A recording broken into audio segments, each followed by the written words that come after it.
everybody, thank you for joining me again. My name is Carlos. Welcome to the channel. Today I'll be talking about the delt and arm session, a bit of diet talk, and the state of our diet, of the prep. We're not really prepping for any show or anything like that. I'm not that brave yet. I'll probably get into that when I reach my 60s. I do plan on being making something of this in my later years because I'm getting stronger, getting more fit, getting more developed as I age, which is a strange thing. Many people say that that's not possible. I guess if I had peaked, if I had become a professional bodybuilder in my 20s, 30s, and 40s, I guess this would not be possible, although I just don't know. Well, I'll never know that because I started at 47. At 47, I found resistance training. I found the concept of training for progress, not just going to the gym and, hey guys, what are we going to train today? Hey, let's do some arms and maybe we'll do some chest and we'll warm up with some abs. And then at the end you go, yeah, we had a great training session and it was a great workout. Fast forward 5 years, you're doing the same thing, no progress, nothing. It's just really have little to show to just going to the gym and going through training, working out without any particular goal in mind. At 47, I found that there is a system that professionals use to increase their size. I was stuck at a very low bench press and I could not get stronger. I was stuck at the 10 to 12 to 15 rep mindset, which is what I was taught at the gym. You have to, you build between 10 and 12 reps. And I found powerlifting. I found out that it is basically, for most people, impossible to truly build real strength, increase, I'm talking about going from 1.5 plates to 3, 4, and 5 plates, which I thought was, otherworldly when I saw, when I would see people train like that. So how could I ever be that strong? That's like impossible. When I lowered my rep range completely, down to 5, down to 3s, doing singles some days, my poundages drastically increased, and very quickly. Soon I was doing 375 for squats, I was doing 275 for bench press, and 450s for deadlifts, and that was, it took a while, it took several years. And that's the other thing. When you go and just work out at the gym, with your buddies or by yourself, you know how to do your exercises, but you don't have a clear understanding of what training for a purpose means, of how to get stronger. You're not really going to get that strong. It's not gonna happen. It's not going to happen. When you find out that there is a system of progressive overload, and it means limiting your reps, this is something that is so antithetical to typical bodybuilding training, because most bodybuilders do train between 8 to 15 to 20 reps. What they don't tell you is that many of these guys originally started out in powerlifting or strength training and doing very heavy basic barbell moves. Many were just naturally strong, but for most of us to actually gain an increase in strength, we need a system. And that system is called progressive overload, and you're best served in your initial phases by doing strength training. Like, there are real strength training systems. 5x5 starting strength, the Wendell 5-3-1 system, and they all come down to a basic common denominator: low reps build strength. Many people feel that they're not getting in a proper workout if they're not doing 15 to 20 reps, if they don't feel the burn, if they don't feel the pump. But again, come back 5 years, fast forward 5 years, and they're doing the same weight. Maybe they've increased 15 or 20 pounds. But you don't see them jumping from 185 to 355 on the bench press. That's not going to happen. It's just not going to happen. You have to learn to train for that specific goal in mind. Now, what is the benefit of lifting such a heavy weight? Well, form follows function. Your body will develop to be stronger, bigger, just bigger all around if you're able to lift those weights. So this is why, in my opinion, it's so important to develop strength first. If you're serious about this. Now, I understand, for many years, I didn't get serious, into weightlifting until I was 47. I did go to the gym off and on. In my 20s, I spent like maybe 3 years. I would go to the gym, 5 times a week. I was, into it, but I was clueless. This was like in the early 80s.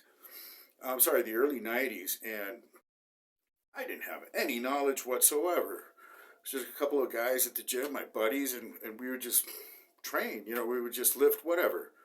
Try to get stronger for sure. We would make many mistakes, but there was no knowledge. And no knowledge of diet as far as very little coaching. The internet didn't exist, and we're just left to our own devices. And we weren't really serious about it anyways. This wasn't our main focus in life.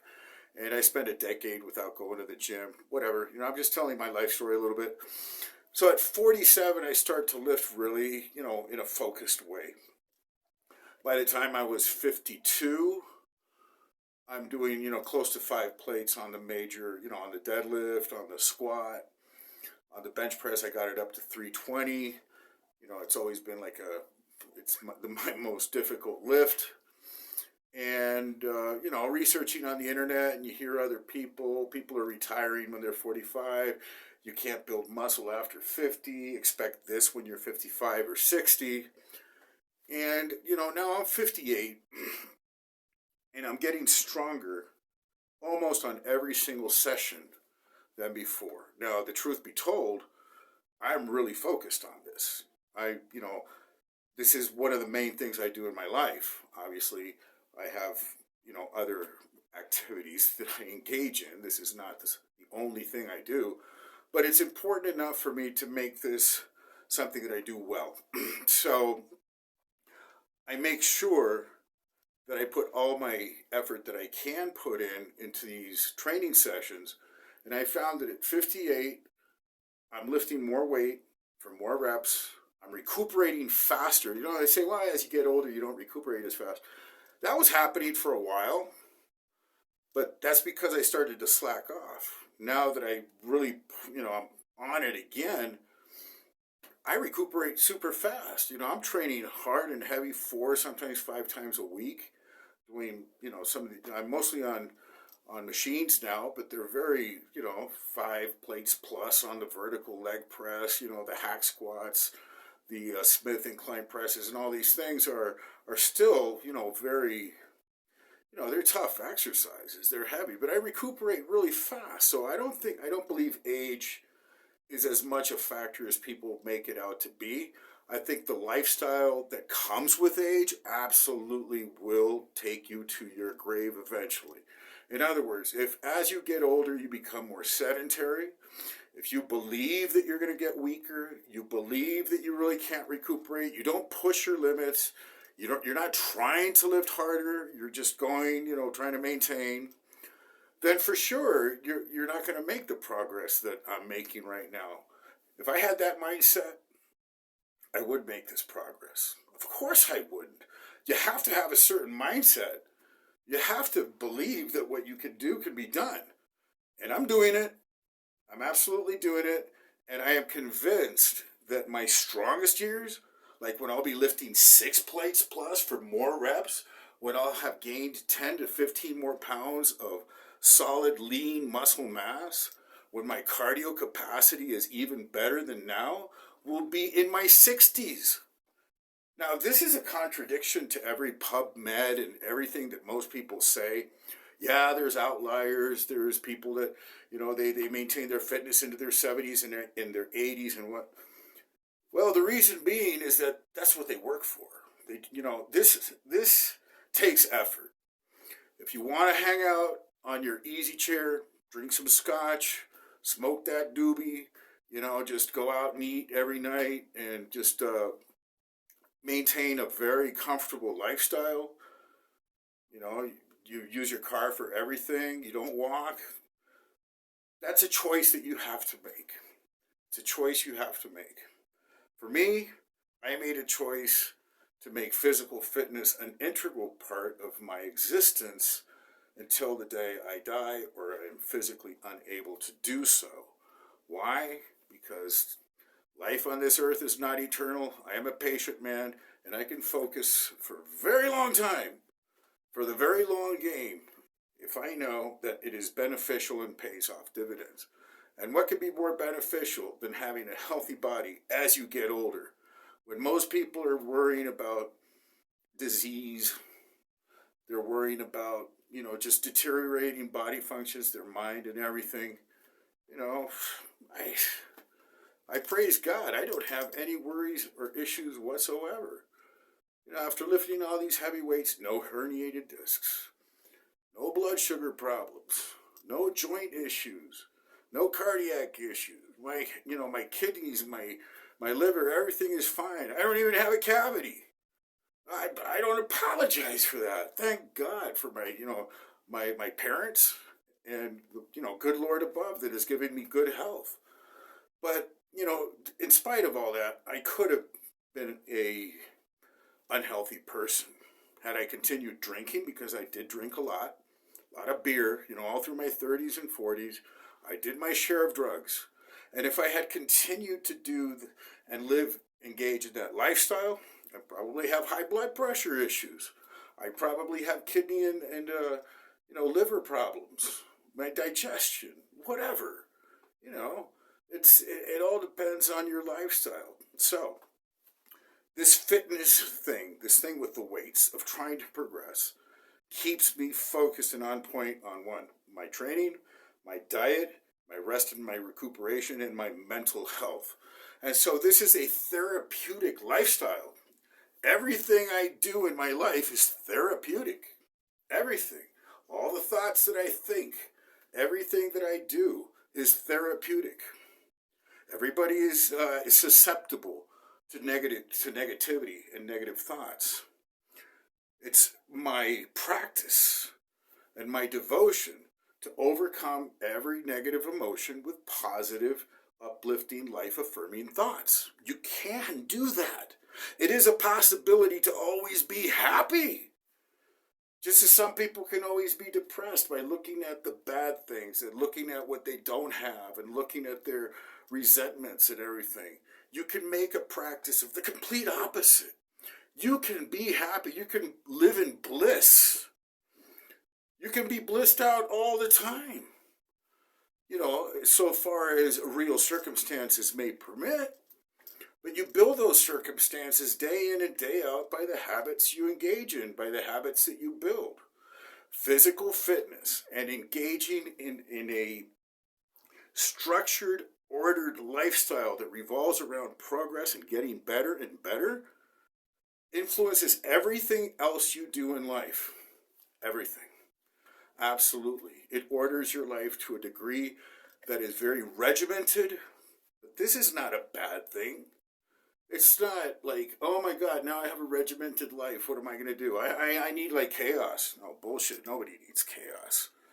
It's an adverse detriment to your life. The more order that you have, the more structure and regimentation that you have, and the positive building blocks that will take you to your success tomorrow, this is what you want.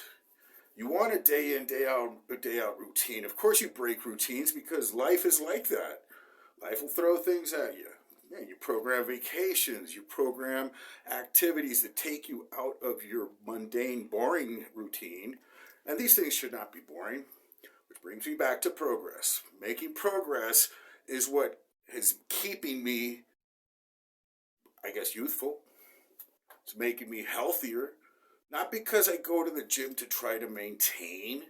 I'm just working out to maintain. That means that you're heading downhill slowly. You're just going slow. You're going downhill, but at a slower rate. If you want to be well, you have to build. If you're not gaining, you're losing. You have to understand this. There's an entropy that's natural to life. If you stay at a status quo, you'll die. You'll die. You'll eventually die. Which is going to happen to everyone anyways. It'll happen to all of us. But if you continually make progress, where you are building and getting stronger, you're getting healthier, you're building, excuse me, then you're going to be much better off. That's all I can say. So, getting into today's workout, the delt and arm session. As usual, we start off with a compound exercise, the hardest exercise, the heaviest, the greatest output exercise on the list. And today is the Smith military press. Every few weeks or maybe once a month, I'll do the free weight.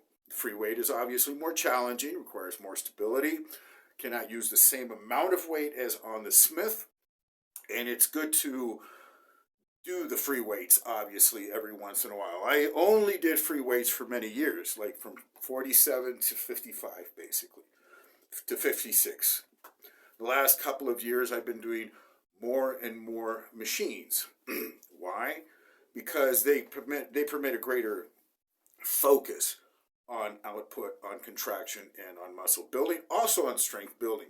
So the military press on the Smith, we're trying to build, we're trying to get stronger, and this comes by 1 rep increments, by 5-pound increments, and it is done slowly to the point where now we're pretty much stagnated on my last few sessions at 225, doing 4 to 5 reps, 4 to 5 reps, 4 to 5 reps. Did get in a PR today with the 200 pounds, got 9 reps.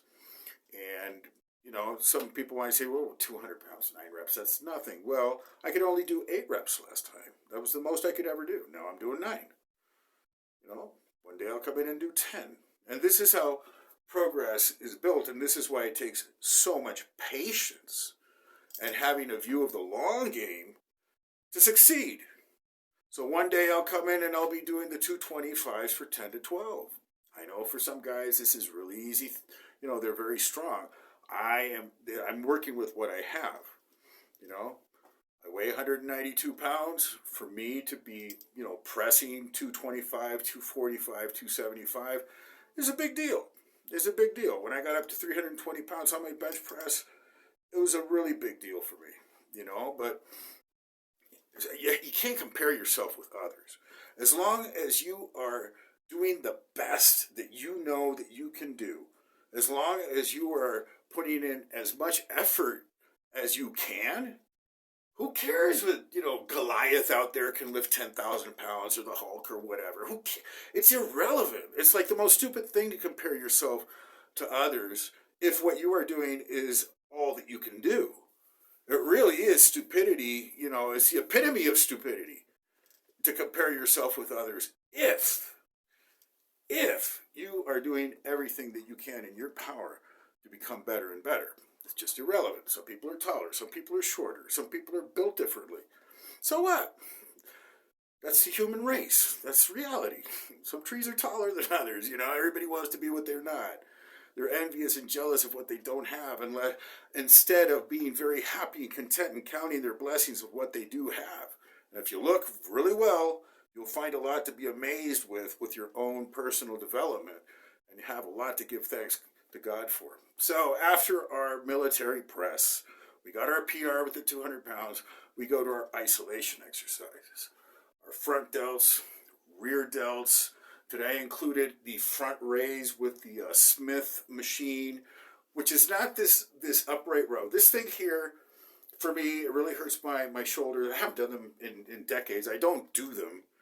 I don't ever do this exercise. I have been doing the front raises, and today decided to do this front raise on the Smith, bringing the bar up to here, not up to here, trying to keep it within range, within reason.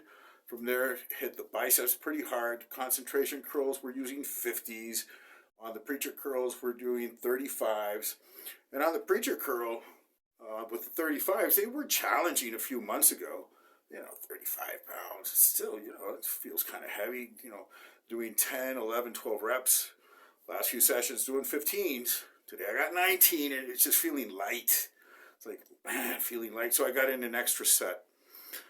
Once I can do, 3 to 4 sets with those, I'll move on to 40s.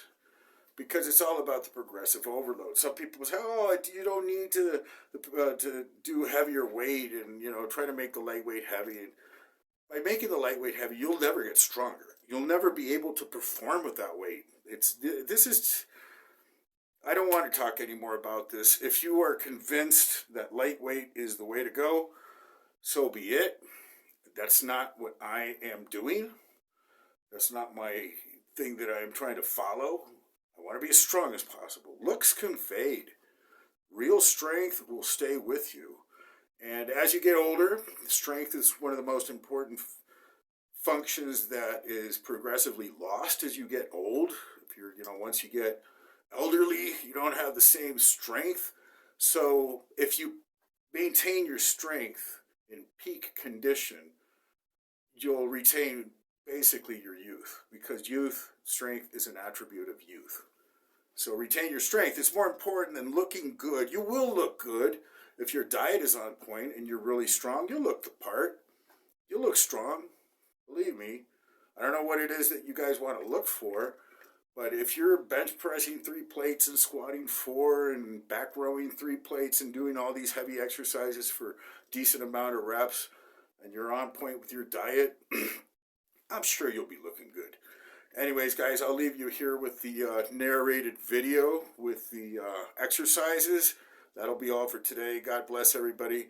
Don't forget to subscribe, hit the notifications, and we'll see you in our next episode. So again, starting out the routine with our ab circuit, substituting the cardio or pre-workout cardio, the 10, 12 minutes with the abdominals. In my opinion, this particular machine you can't get better than this. I can't understand, or I can't fathom actually, how to further stretch and contract any better than what you can do on this particular machine. Can't contract any further. I mean, it brings the crunch to its pinnacle, to the epitome of what a contraction is. The other benefit of this machine is that it is plate loaded. It's not pin loaded, so you can basically load as much weight as you can possibly handle. I've gotten up to 80 kilos, 176 pounds. I'll be going up pretty soon. So it's an amazing machine. Here we go into our main exercise for the day for the shoulder movement, and this is the Smith seated military press, doing a very slow scale up or pyramid to our maximum working set. I've been trying to get stronger on this. We've hit a plateau. Doesn't bother me. I'm on a deficit cut right now as long as I can maintain my strength. Some gains can be made here and there, and we always try, that's for sure. So we move from 1 plate to a 5 kilo to a 10 kilo, 15, and then to our top working set of 2 plates. Here we're with a plate and a half, which is about 175 pounds. And just trying to move the weight fast. Also, with our initial pyramids, we're not doing intensifiers such as slow eccentrics, slow negatives. We want to go for power. Power is speed. Bar speed is very important if you want to make maximum output. You can leave those intensifiers for later at the end of your sets. And so here were our 2 working sets with the 2 plates, got 4 reps and then got 5 reps.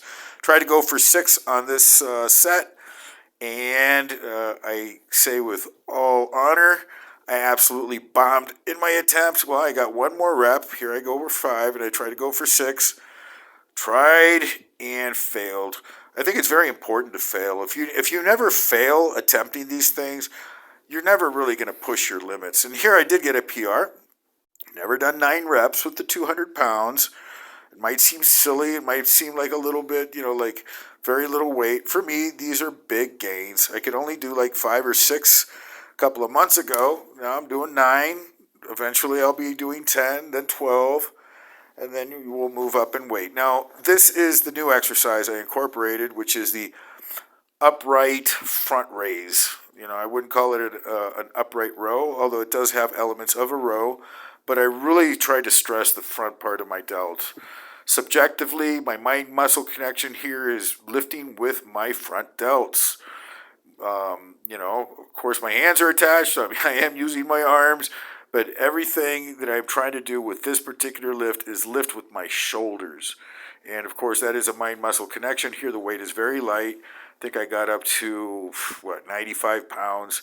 just because it's the first time I've done this exercise, or that I'm, incorporating it into this routine with everything front raise. And the other thing is not to raise it too high. There is a certain limit there that I want to go up to, and very beneficial. I found this exercise to be highly excellent. Now, here we go for the rear delts. On these rear delts, I'm not doing any kind of pyramid scheme of, going up in weight, from 20s to 30s to 40s to 50s. Not at this stage. It can, you can do that. I have done it in the past. For right now, I'm just working with 50s. 50-pound dumbbells, getting familiar, it's easier every single time with these 50s. It just feels like that's the weight that I should be using now. And I do put a lot of stress on the rear delt. Like, I don't know what people might think of this, you have to do it more strict. If you try to do a movement so strict that it limits your intensity, that you really can't gain weight on it, that's retarding. That it literally, in the etymological sense of the word, it is retarding your progress. You can cheat a little bit, you can swing a little bit, as long as the intensity is there and you are focusing on that mind-muscle connection. And believe me, these are really hard. And especially these last few movements, like that ski movement there. Same thing here with the concentration curl, 50-pounders. Just doing the 50-pounders, no other weight. Not 55s, not 35s, doing 50s. And every session has seen a little bit of progress.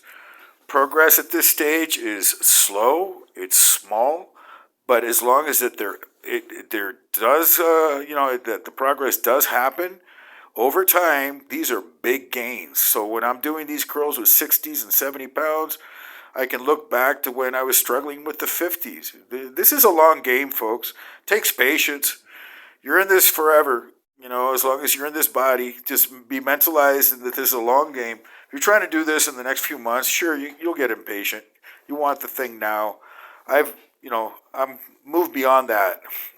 I can play the long game. So here we're going with 30-pound dumbbell raises, front raises. Somebody said these are pointless. This is a pointless exercise. Now, everybody is entitled to their unlearned, very stupid opinion, but this is actually a very beneficial exercise. This works the front delt. It also depends on how you engage the muscle as you're lifting. Try to hold the pause at the top for a split moment.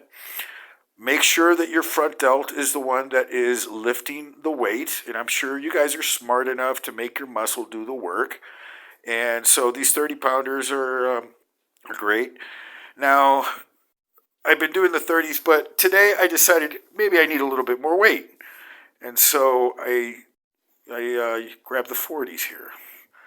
Now, my wife made the comment that I looked like I was struggling. And I said, well, if you're not struggling, if it's so easy to do that you don't look like you're struggling, you should probably up the weight, because it's all in the struggle. You have to overcome, and to overcome, it means to struggle. Struggle is the essence of strength. You need to struggle. Now, it can't be so sloppy that you're not using your muscle. But here, my front delt was on fire. Now, here we move on to the biceps preacher curl, one arm at a time. Here also working the 35s. I've been using the 35s for the last few weeks. At 35s and 35s only. So in the beginning, I was doing 10 to 12 reps and struggling. Also, I can admit that this was not easy weight for me.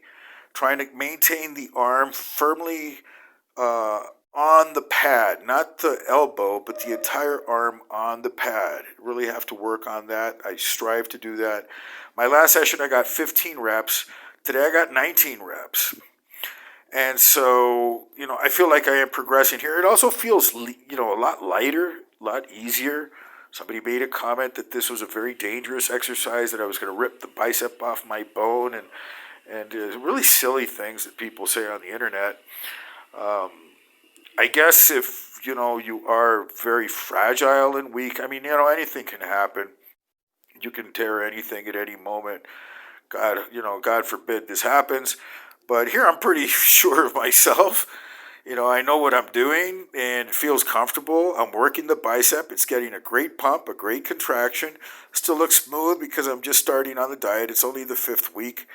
I think I'll start seeing some vascularity and some cuts come week 7 and 8. This is usually the chronology of how these things happen in my particular body. The forearms start to vein out around week 6 and 7. The biceps, the brachiocephalic vein that runs down the upper arm starts to show around week 8. So, I've done this before. So I'm not really worried about looking smooth as long as I know that my body fat is decreasing week after week, and I'm dropping a little bit below 0.5% body fat a week. I'm taking it very slow. So here, doing the other side, did a total of 2 sets on the isolation preacher curls, and starting to feel my biceps, the meat, the peak of the biceps starting to feel tired, starting to feel like, man, it's starting to, cramp up. It's getting tired, getting worked. A lot of volume was thrown into there, and next time I'll probably go for 3 sets. Now here we move on to triceps. This is the classic, probably the easiest triceps exercise in existence. Very basic, your standard slanted bar push down. Now here I try to get in a little bit of speed. I've noticed that if I go too slow, it doesn't work for me. Again, these slow techniques, these techniques where you try to put time under tension. For me, time under tension is extending the set once you become fatigued, but you don't do it at the very start. At the very start, I like to get in speed reps, where you get in some volume. And of course, the muscle will naturally slow down once it becomes congested, and then you start applying all the time under tension, eccentrics and negatives and all that at the end, once you've consumed your peak output and all your power with your speed. And so here we're doing 77 pounds, and then we moved it up to 90 pounds. And went to the skull crushers. This is not the typical skull crusher. I don't bring it down to the bridge of my nose. I bring it down behind my head. Why? Because it stretches the long head of the triceps more effectively. Now, this is just a strength building exercise for me. I'm not able to do more than 5 or 6 reps at this stage. I used to be able to do 10 to 12 when I was training these consistently, and I will be training them consistently again, because this, in my opinion, in my personal experience, is probably one of the best mass builders for the triceps. So I will be incorporating them here. We're doing 125 pounds on the bar. Those are 20 kilo plates and a 17 kilo bar. It works out to about 120 some odd pounds. And then it did a few burn reps here. And I don't know how effective these are, actually, just pressing off the chest. It's very old school, but what the heck, did them. Here I did a kind of a silly thing, just 1 rep, and decided, no, I'm not doing those today. And we finished our routine with the one arm, the isolateral triceps extension. Now, this exercise is actually very effective for isolating the tricep. As you can imagine, the machine is built for this. Put the arm firmly on the pad, and all you have to do is extend your arm forward, and basically really don't have to think about anything except squeezing the triceps as hard as you can. You squeeze, you contract. You're doing the other side, and just trying to get in some more work volume. Delt and arm day is a high exercise selection day. Some days I only do like 3 or 4 exercises if it's like legs or back. When it's arms and delts, it tends to have a lot of different exercises, just more exercise variation. And it's kind of a fun day. It's kind of, just a day that takes, a different approach to the gym. So that's all, guys and girls. Thank you for joining me. Don't forget to subscribe, hit post notifications. God bless everybody.